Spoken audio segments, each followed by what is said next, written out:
We have with us the Foreign Minister of Finland, Elina Valtonen.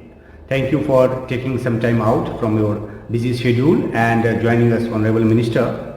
India and Finland share a long-standing traditional relationship, and the question is how can this bond be further strengthened? Finland and India do indeed share a very, very long and deep relationship, and I think it's now more intense and deep than ever. There's a lot we can do even more in the future. Say in the trade side, of course, very much the high-tech, clean energy side of things, clean water, of course, where Finland is an expert and happy to share the expertise, innovation, digitalization. But I think also in people-to-people exchange, our cultural ties can be even further strengthened. And what has to be said is that we have a very large diaspora of Indians in Finland, and we are so happy for their contribution into our society. You are here to participate in Raisina dialogue, but few bilaterals also there. What are the expectations from this trip? I'm looking forward to meeting my counterpart, the Indian Foreign Minister, and discussing with him topical agendas, both on our bilateral relationship, but of course also geopolitical issues and the security situation of the world. I'm traveling together with the Nordics and Baltics, and together we as a country group will be discussing. Finland is very ahead in modern technologies. In what ways can Finland assist India with its modern technologies? I think we can do so much. Well, Finland, of course, has traditionally invested into India. We have many companies here present, and I know that they are more willing to come and invest. So I think, what comes to trade and investment, that's the main channel of spreading knowledge and innovation, and especially technological know-how. But of course, also scientific collaboration and, say, student exchanges are a key way of achieving high-level results in technology, but also mutual understanding. You just talked about the Indian diaspora in Finland. My information says over 11,000 Indians residing in Finland. How are they contributing to Finnish society? My number is actually 20,000. So in relative terms, in Finland, that's quite a lot of people, and many of them are highly educated professionals working in the tech industry.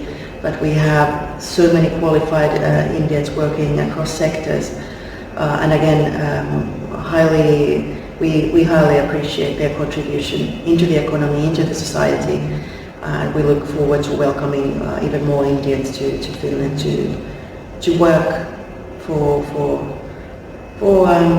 a better future. In April last year, Finland officially became a member of NATO. What are your thoughts on this development, especially when Ukraine-Russia war is going to complete 2 years on 24th of February? Yes, unfortunately, 2 years ago, Russia launched the illegal invasion of Ukraine. And that, of course, was quite a warning signal to all of Europe, but I think also to the rest of the world, because essentially it's a blatant violation of the UN Charter, and therefore this war is touching everybody in the world. Now, Finland, of course, we have a long border with Russia, and for us it has always been important to invest into our own defense. And we had already been collaborating with NATO closely over the course of the years. So in essence, it wasn't a huge step to take to join NATO. And again, we joined NATO not to offend anybody, but because we were concerned about our own security and that of our fellow countries in the region. What role does Finland play within the European Union, and how does this role contribute to its relationship with India? In the European Union, I think there's so much we could do to intensify our relationship, especially in the future. the free trade agreement, I think it would be very, very good to have in place. It would help our companies and industries. But while we are not there yet, I think just simply by intensifying our trade and of course having exchanges on the regulations, because for instance what comes to new regulation on AI, emerging technologies, I think India also has a key role there to play. So I think an active dialogue is very, very important. There are two ongoing wars. One we talked about, Ukraine-Gaza War, but what is Finland's position on Israel-Gaza War and especially the current situation in Gaza? The Finnish position is that we have been calling for a humanitarian ceasefire for many, many weeks now. We also ask Israel to refrain from attacking southern parts of Gaza, the Rafah area, because most of the refugees now reside in that area with no place to go. We are calling immediately for getting aid to reach the people. The European Union is the largest contributor to humanitarian aid in the area, and it's extremely important that people really receive that aid. And secondly, and for the long term, of course, we think the only solution is a negotiated two-state solution.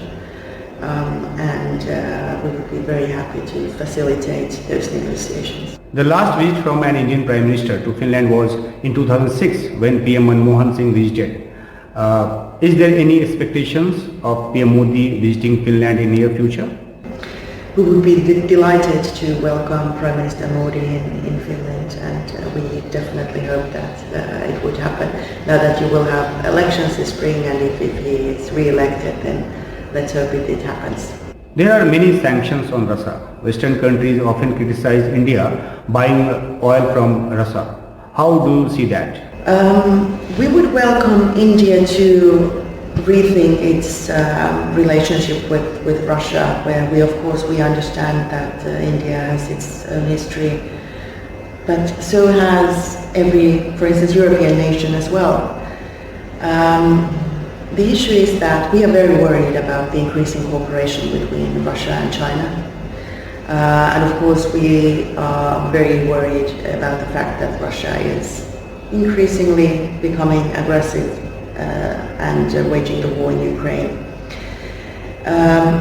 We have put in place those sanctions against Russia on purpose, and that is to make Russia adhere to its international obligations and effectively UN Charter. That is the reason that we are not buying any Russian energy in Europe, and we certainly would hope that other countries wouldn't do that either, because of course the green transition is one thing. We need to get away from fossil fuels, and we are there also happy to help India and collaborate on so many ways. But the second thing is that we shouldn't be funding the Russian war machine, and whatever that means. We also know that 80% of Russian trade now comes through China, so probably that's not something we want to be engaged in. Okay. Thank you for joining us, Minister. Thank you so much.